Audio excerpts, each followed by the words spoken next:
Palha frenas. Muito bom com a situação. Olá!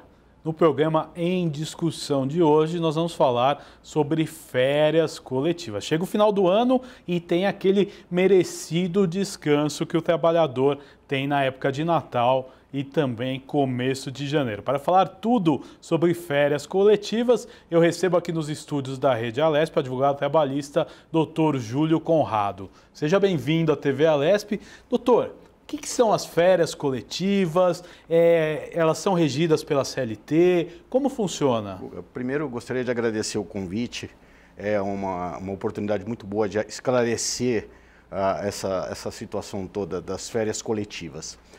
As férias coletivas, diferentemente das férias individuais, é um mecanismo previsto na CLT, que também foi alvo da reforma trabalhista, e ela abarca, e é obrigatório, é bom frisar isso, que só pode ser utilizada o mecanismo de férias coletivas quando se dispensa, quando o trabalhador de uma determinada empresa sai de férias, um trabalhador não, a empresa inteira ou determinados setores.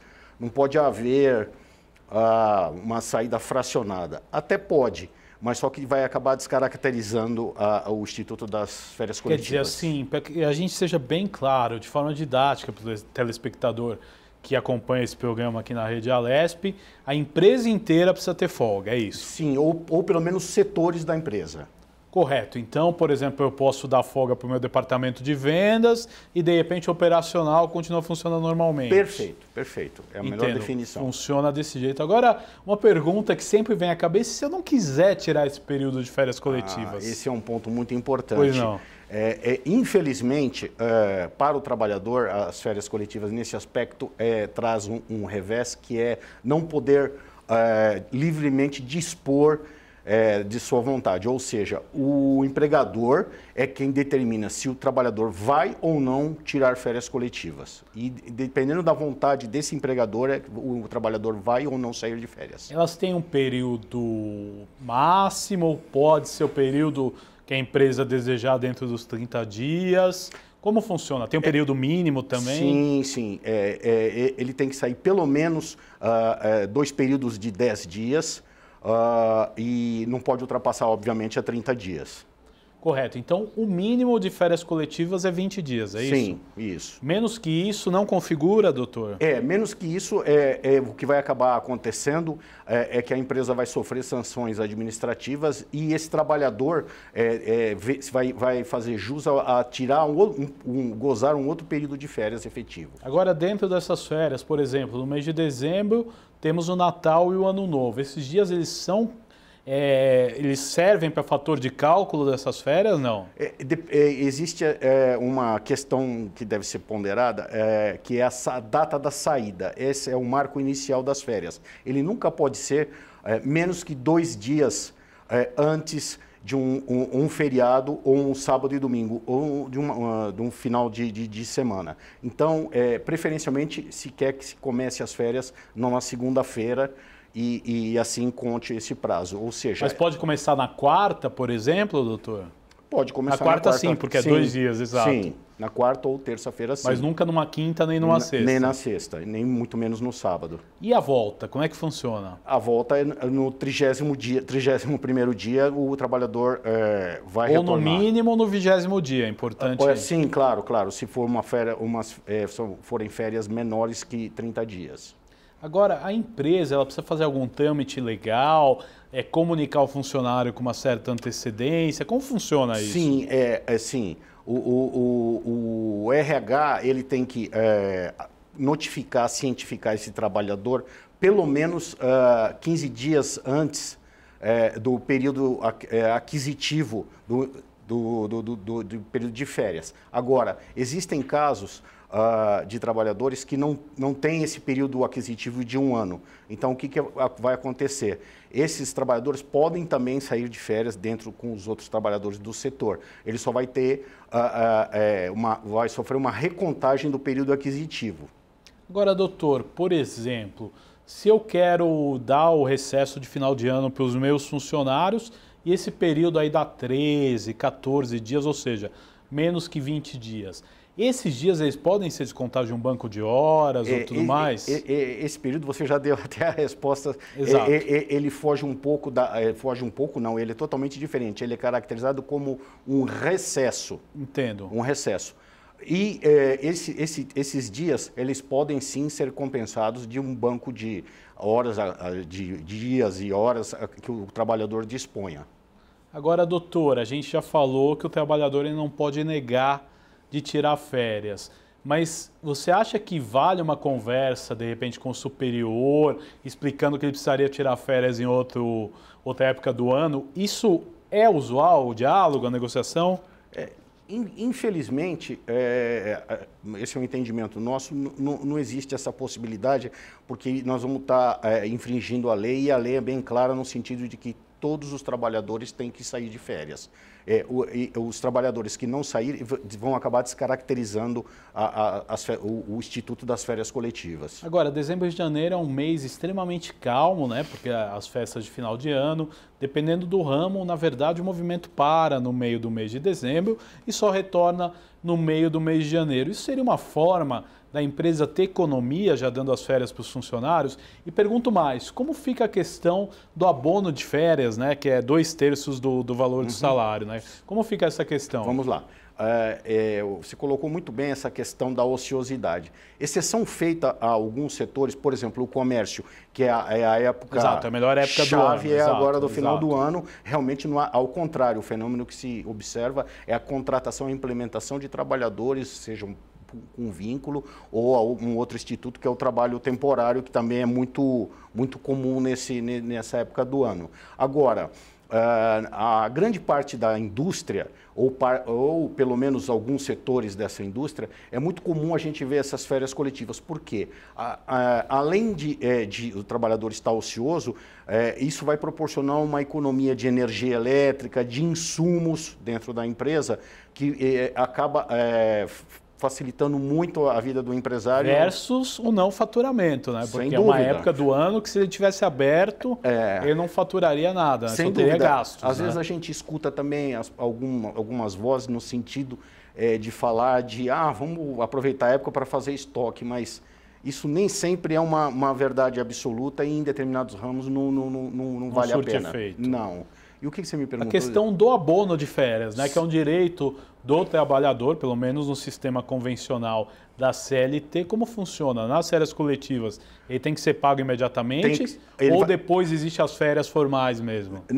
Não, essas férias coletivas são compensadas nas férias convencionais. E agora, existe igualmente o pagamento do abono, tal e qual é feito nas férias normais.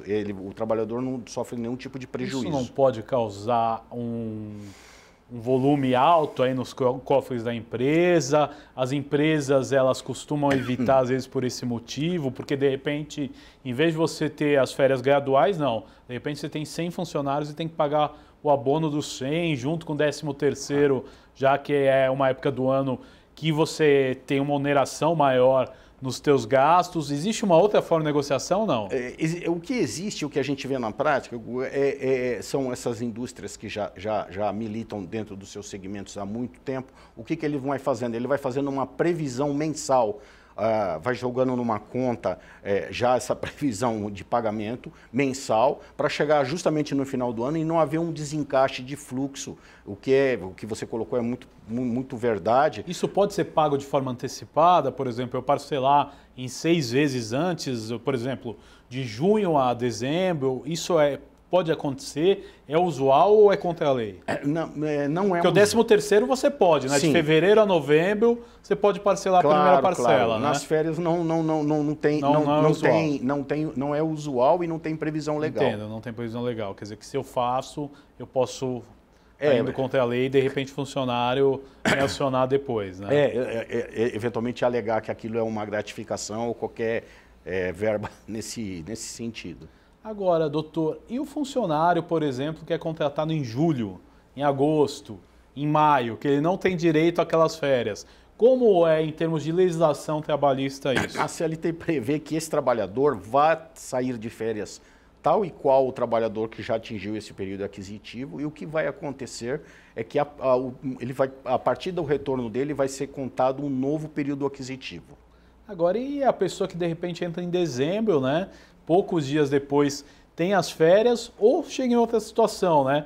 12 meses, no primeiro ano a empresa não tinha férias, aí as férias vencem 1º de janeiro, só que as férias coletivas começariam dia 20. Como faz esse intervalo? Não é possível. Né, como eu lhe falei, vai ser estimado e calculado um novo período aquisitivo. Porque se passam os 12 meses, o empregador recebe uma multa, não é isso? Sim, sem dúvida. A partir do segundo período aquisitivo... Ah, tá. A partir só do segundo. Do segundo, Entendo. Agora, o que se tem como usual, para que não haja nenhuma descaracterização do Instituto das Férias Coletivas, é justamente conceder férias para esse trabalhador que tem um período que não completou, na realidade, os 12 meses, e se passa a contar um novo período a partir desse momento, então, para a nova concessão. Agora, doutor, a véspera de Natal e o dia de Natal, véspera de Ano Novo e o primeiro do ano, eles são contados como os 20 dias das férias? Vão contar normalmente. Entendo.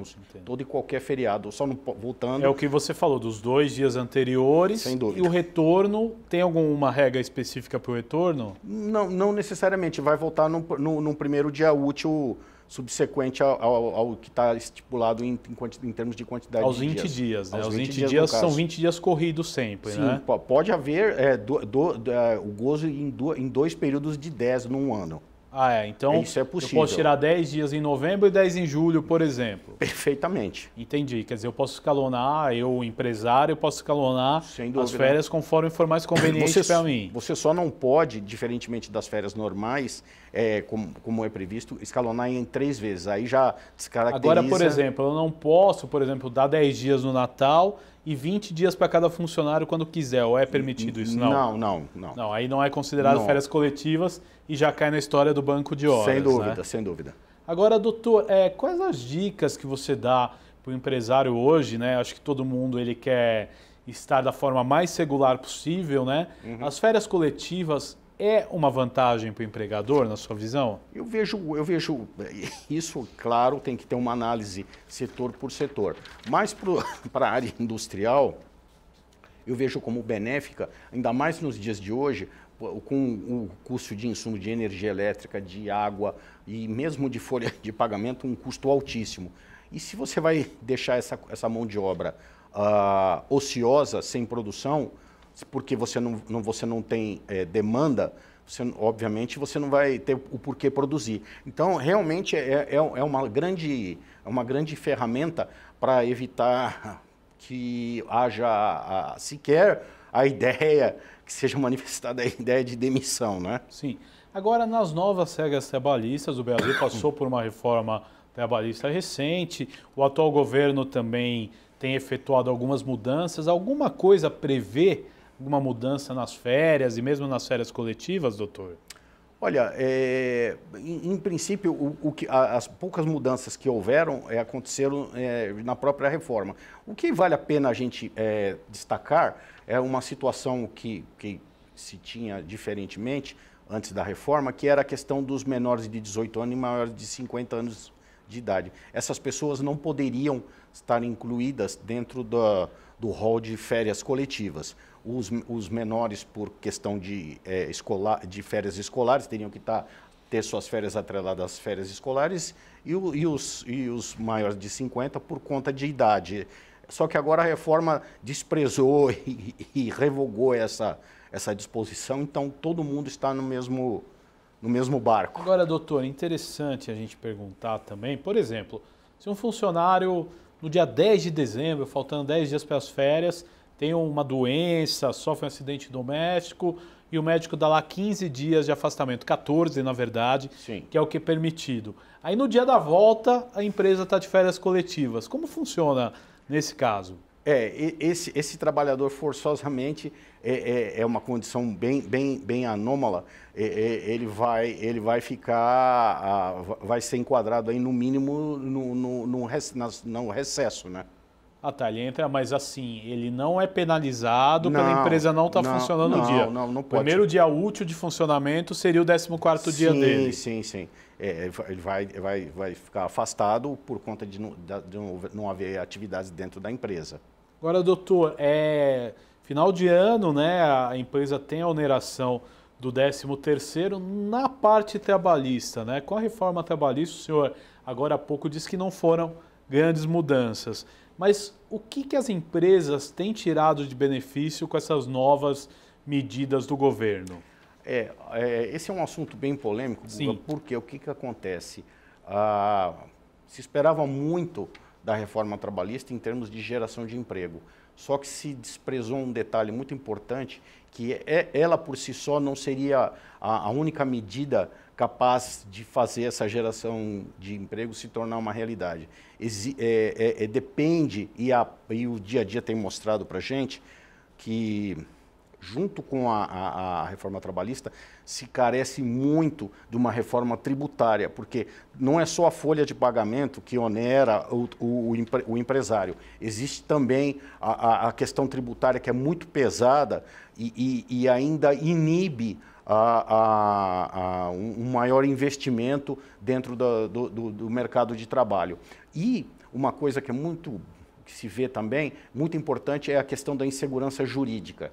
Hoje você tem um entendimento X sobre uma determinada matéria, amanhã isso muda e daqui a pouco muda outra vez. Então, o que nós carecemos de investimento, nós não temos, porque o capital estrangeiro fica reticente no sentido de aportar no país. E isso tudo misturado é o que faz a gente não sentir, respondendo a sua pergunta, mas efetivamente a abrangência e a amplitude das reformas. A gente espera que para os próximos anos, agora de 2020, com a reforma tributária em andamento e a reforma administrativa muito importante, que isso seja mais sentido dentro do Brasil. Agora, doutor, é importante também, os tribunais, eles vêm mudando a forma de interpretar nas reclamações trabalhistas. Como o senhor tem acompanhado esse processo, tem gerado uma maior facilidade, talvez uma maior justiça para ambos os lados, porque antigamente, né, o tribunal ele pesava 100% para o trabalhador. O senhor acha que hoje, né, com esses novos entendimentos, a coisa tem se tornado mais justa na sua visão ou não? Mudou a medida somente? Não, na realidade, uma pequena parte dentro dessa reforma trabalhista foi o que acabou regulando toda a relação trabalhador-empregado. Que ponto seria esse? A instituição das custas, honorários de sucumbência. O que seria isso? Quem perder paga a ação. Antigamente o que se tinha era que o trabalhador era um franco atirador, na linguagem popular. Ele entrava com ação, se ele ganhasse, seja o que Deus quiser, né? Se ele ganhasse muito que bem, se ele perdesse, também era a mesma coisa. Hoje, na medida em que o trabalhador entrar com a ação e perder a ação e ele tiver uma remuneração acima de 40 salários, acima de 40 salários, acima de R$4.000, ele vai efetivamente ser condenado em custas. Então, isso fez com que, só para você ter uma ideia, a quantidade de demandas aqui em São Paulo reduziu pela metade. Ou seja, a gente tinha, por vara, a distribuição de mais ou menos 2.500 processos num ano. Hoje nós estamos falando em malemar 1.000. Quer dizer, diminuiu em mais de 50%. Isso, por um lado... Você acha que o trabalhador também começou a ser mais responsável nas reclamações? Sem dúvida, porque... Antigamente, certos profissionais davam uma lista de coisas que o trabalhador podia reclamar, né? O que gerava... Infelizmente, a gente tem alguns colegas que têm uma criatividade um tanto quanto exacerbada e eles induziam o trabalhador a pedir certas coisas que eventualmente não tinham direito, mas que, por uma produção de prova, uma testemunha, acabava ganhando. E hoje, além dos juízes serem mais criteriosos nesse sentido, a própria parte se vê inibida de pedir uma coisa que ela sabe que não é verdade. Então, o que acontece? E isso, por um outro lado, traz uma maior celeridade. Por quê? Você tem uma quantidade menor de processos para administrar. Hoje, por exemplo, você entra com uma ação, 2 meses depois já tem audiência marcada. Antigamente que eu digo, anos. 2017. No mínimo 6 a 8 meses, no mínimo. Hoje marca audiência. 2 meses. O que se deve a isso? A informatização dos processos? Então, eu acho que justamente pela diminuição de processos. Ou a queda, né, de reclamações, o juiz pode analisar mais sem dúvida. rapidamente. Eu acho que isso foi um fator preponderante para isso. E, no todo, é uma coisa benéfica, porque as pessoas que têm realmente direito, elas veem o seu direito atendido mais rapidamente. Agora, doutor, na legislação trabalhista hoje, no dia a dia, o senhor advoga, né? Sim. Gostaria de saber quais as maiores reclamações hoje, as mais corriqueiras. A gente, infelizmente, ainda tem muita empresa que não cumpre as necessidades, as obrigações básicas. Por incrível que pareça, nós estamos indo para 2020 e a gente vê empresário não recolhendo fundo de garantia, não recolhendo contribuição previdenciária, muito embora isso não é da competência da Justiça do Trabalho, mas Mas derivado. isso entra na hora da ação, doutor? A contribuição previdenciária não. Não, entendi. Muitos colegas colocam, mas não é da competência da Justiça do Trabalho. E aí o trabalhador ele tem que acionar o quê? A Justiça Comum? A Justiça Comum para se ver, para ver preservado esse direito, que é uma coisa muito importante, porque ele vai perder aí contagem de prazo. Para aposentadoria, né? Sem dúvida, sem dúvida. E fundo de garantia, como eu disse, e direitos básicos, 13º e outras coisas desse tipo. Mas o que tem aflorado com mais frequência é a questão de assédio, seja ele assédio moral ou sexual. Sexual. É recorrente, a gente vê bastante dentro da Justiça do Trabalho. É legal a gente aproveitar, né, o programa em discussão. O que é o assédio moral, doutor? Explique isso de forma didática. O assédio moral passa por várias situações, dentre as quais as mais recorrentes é aquela situação em que o chefe ele acaba cobrando em demasia e de uma forma enérgica até demais. Talvez humilhante.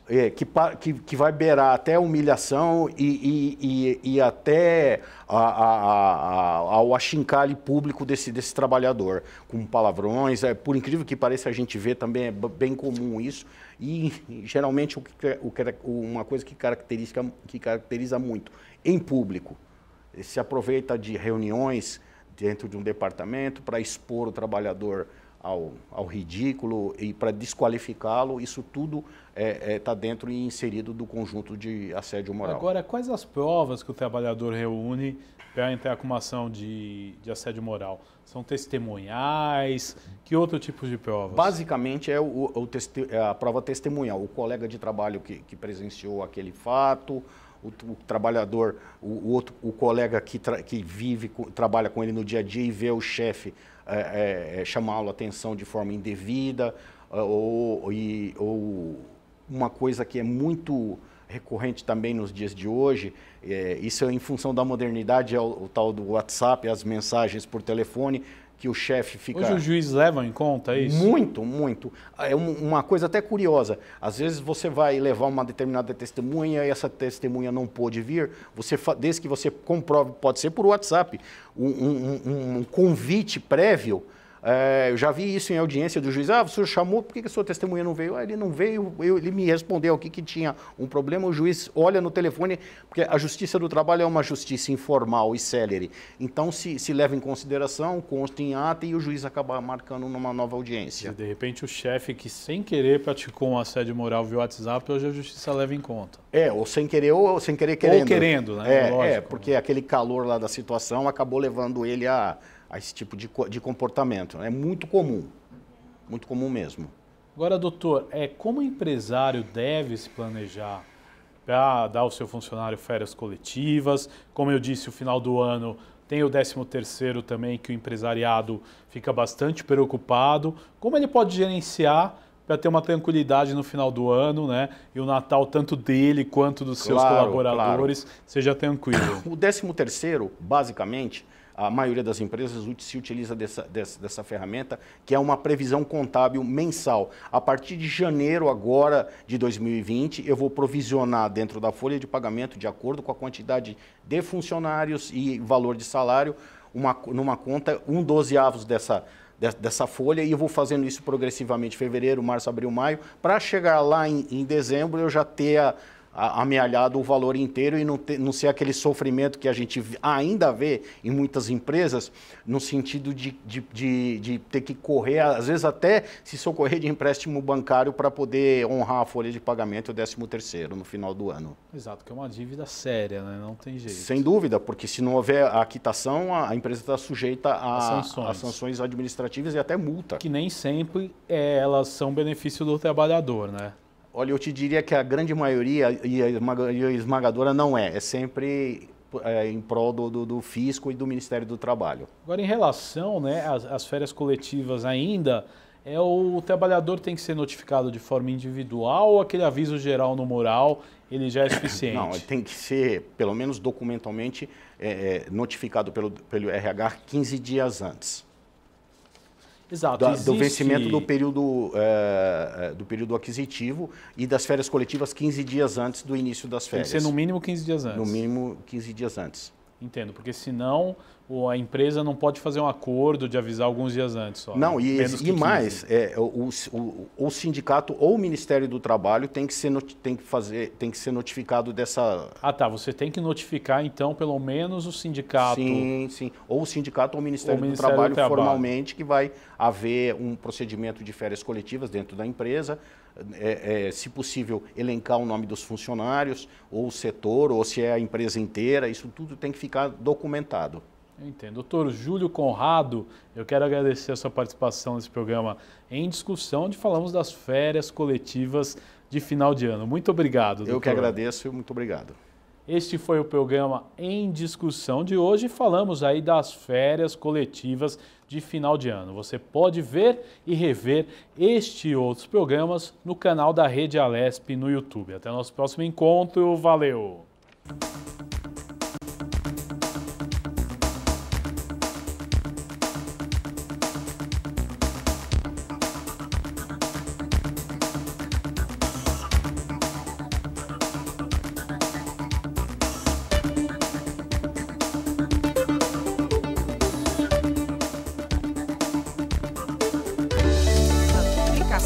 Vale a pena.